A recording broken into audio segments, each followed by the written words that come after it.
Welcome to accountancy class. आज हम डिसोल्यूशंस के कुछ शॉर्ट क्वेश्चंस कराएंगे। ये एक नंबर का क्वेश्चन है, तो इससे आपका नॉलेज भी बढ़ेगा, इसका टेस्ट हो जाएगा। तो शुरू करते हैं। पहला क्वेश्चन है, pass the necessary journal entry for treatment of partners loan appearing on the asset side of the balance sheet in case of dissolution of a partnership form.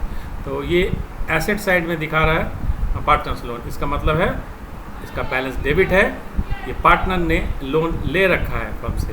तो ट्राई करिए पहले, फिर देखिए इसका आंसर। तो देखते हैं, अगर आपने ट्राई कर लिया है, ये है आंसर इसका। देखिए पार्टनर्स लोन को क्रेडिट किया गया है, तो ये डेबिट बैलेंस होता है तो एसेट साइड में रहता है, तो इसलिए इसको क्रेडिट किया है। इसको ख़त्म करने के लिए पैसा कहाँ से आया? पार्टनर ने अपना कैपिटल से ये पैसा दिया, तो कैपिटल अकाउंट को इसलिए डेबिट किया। इसकी जगह अगर वो बैंक बैलेंस लाता तो ये बैंक अकाउंट डेबिट भी कर सकते थे, वो भी हो सकता है। अगर ऐसा भी लिखेंगे तो भी सही है। अब अगला क्वेश्चन देखते हैं। Varun and Arun are partners in a firm sharing profits and losses equally. On the date of dissolution of the partnership firm, Varun's wife loan was 45,000 whereas Arun's loan was 65,000. Which loan will be paid first and why? तो कौन सा loan पहले दिया जाएगा? एक है partners का wife का और दूसरा है पार्टनर्स का खुद का। तो बताइए कौन सा पहले दिया जाएगा? अगर आपने लिख लिया है तो देखते हैं इसका आंसर क्या जवाब है। Varun's wife loan will be paid first as it's an outside liability, third party liability. तो पार्टनर के वाइफ को बाहर का आदमी माना जाएगा, तो पहले उसका पैसा चुकाना पड़ेगा। ठीक है। अगला, A, B and C were partners in a firm sharing profits and losses in the ratio of 2:1. On 31st March 2018, their firm was dissolved. On that date, provision for bad debts showed a balance of rupees 4,500. Pass necessary journal entry for the treatment of provision for bad debts on the firm's dissolution. तो देखिए क्या होगा answer.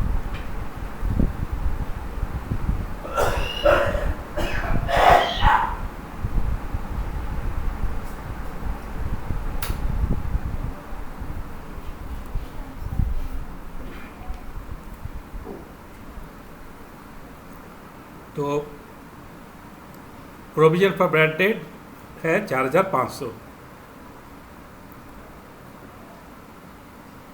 तो देखा जाए क्या लिखा आपने। तो प्रोविजन फॉर बैड डेट्स जो है क्रेडिट बैलेंस होता है, तो उसके इसलिए डेबिट किया गया है और रियलाइजेशन अकाउंट को क्रेडिट किया गया। तो ये है सही आंसर। अगला क्वेश्चन देखते हैं। B, C and D were partners in a firm sharing profits and losses in the ratio of 1:4:5. On 31st March 2018, the firm was dissolved and on that date the balance sheet of the firm showed a loan of rupees 10,000 given by C's brother F. तो ये तो बाहर का आदमी होगा। C agreed to pay his brother's loan. अब C जो agree किया उस लोन को चुकाने के लिए, तो पास necessary journal entry for the above on the firms dissolution. पहले इसका जवाब लिखिए और फिर उसको चेक करिए कि सी जो है पार्टनर है, वो उस लोन को चुकाएगा। तो बिकॉज उसने ये पेमेंट किया सी, तो उसको आपको क्रेडिट देना पड़ेगा और रियलाइजेशन अकाउंट को डेबिट करना है।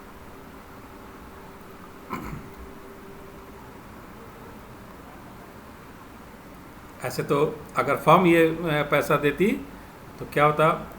Realisation account debit to bank होता, फर्म का पैसा होता, उसकी जगह उसके कैपिटल अकाउंट को पैसा दिया गया, तो उसको आपने क्रेडिट कर दिया। अगला क्वेश्चन देखते हैं। At the time of dissolution of a partnership firm, the book value of sundry assets transferred to realization account was 2 lakhs. 50% of this sundry assets were taken by partner A at 20% discount. तो देखिए 50% of this sundry मतलब 1 लाख, जो 2 लाख का था asset, उसका 1 लाख जो है asset taken by partner 20% discount पे। तो 1 लाख पे डिस्काउंट होगा, दैट मीन्स कितना होगा 80,000। 40% ऑफ द रिमेनिंग एसेट्स, अब जो 1 लाख बचा उसका 40% were sold at a profit of 30%। तो 1 लाख का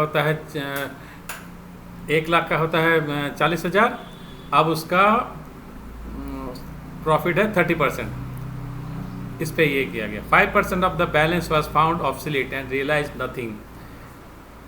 तो 60% जो स्टॉक बचा उसका 5% जो है ऑब्सोलीट हो गया, उसमें कुछ नहीं मिला। That means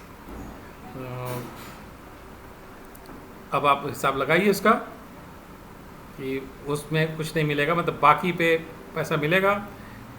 the remaining assets were taken over by A creditor in full settlement of his claim. अब जो स्टॉक बचा था एक क्रेडिटर ने उसको ले लिया, उसको पेमेंट लेना था और वो ले लिया। तो काफ़ी सोचने वाली चीज़ें हैं, तो शांति से सोच के इसका जवाब लिखिए। अब अगर आपने लिख लिया है तो देखते हैं क्या answer. Cash bank 52,000, S capital 80,000 और रियलाइजेशन अकाउंट 1,32,000। तो ये सोचने वाला है। क्वेश्चन को एक बार फिर से देखते हैं कि एस कैपिटल अकाउंट 80,000 क्यों हुआ।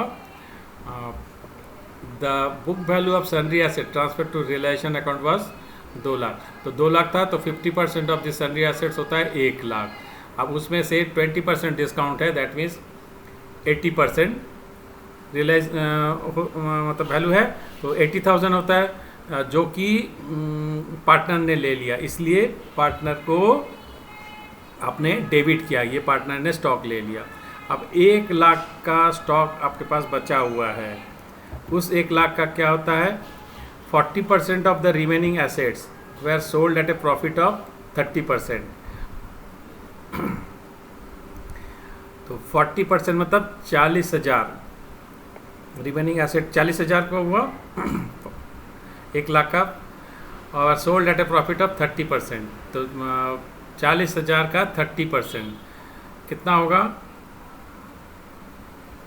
12,000। अगर आसानी से निकालना है तो 10% निकाल लीजिए। 40,000 का 10% होता है 4,000 और फिर 3 से मल्टीप्लाई कर दीजिए तो 30% हो जाएगा। तो 12,000 में और प्रॉफिट करके इसको बेचा है, तो 40,000 प्लस 12,000 तो 52,000 ये हो गया। पर sold at a profit of 30% on cost. 5% of the balance was found, मतलब जो 60,000 का बचा था उसमें से 5% तो 60,000 का 5% होगा 3,000, ऑब्सलीट हो गया तो ख़त्म हो गया। तो 57,000 का स्टॉक बचा। The remaining assets were taken over by A creditor in full settlement. तो वो तो चला गया, क्रेडिटर में एडजस्ट हो गया। तो आपने ये देखा था 40 और 12 52,000 इसने जो बेचा गया, remaining asset sold at a profit of 30 ये बताया था। तो 52,000 देखिए इसका क्या असर पड़ा। तो ये 1,32,000 इस तरह से आ रहा। ये 80,000 जो है उसने लिया, ए ने 80,000, और ये जो बिका 52,000 में, यही बात हुई ना 40 और 12 मिला के 52 होता है। तो इतना आपको पैसा मिल रहा है कैश बैंक। तो ये मिला के दोनों मिला के ये हो गया। जो रिमेनिंग बचा था जो क्रेडिटर्स ने ले लिया उसके लिए कोई आपको एंट्री नहीं करना होता है। तो इस तरह से ये है, थोड़ा सा पेचीदा है, तो डाउट होता है तो फिर हमसे सवाल पूछ सकते हैं, दोबारा अच्छे से इसको देखिए। आगे बढ़ते हैं, अगला question.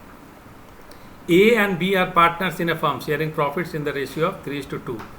Mrs. B has given a loan of 40,000, ये आउटसाइड लोन है, to the firm and A has also given a loan, तो ये पार्टनर 80,000 दोनों ने दिया, मिसेस B ने दिया, तो आउटसाइड हो गया, ये पार्टनर्स का लोन है।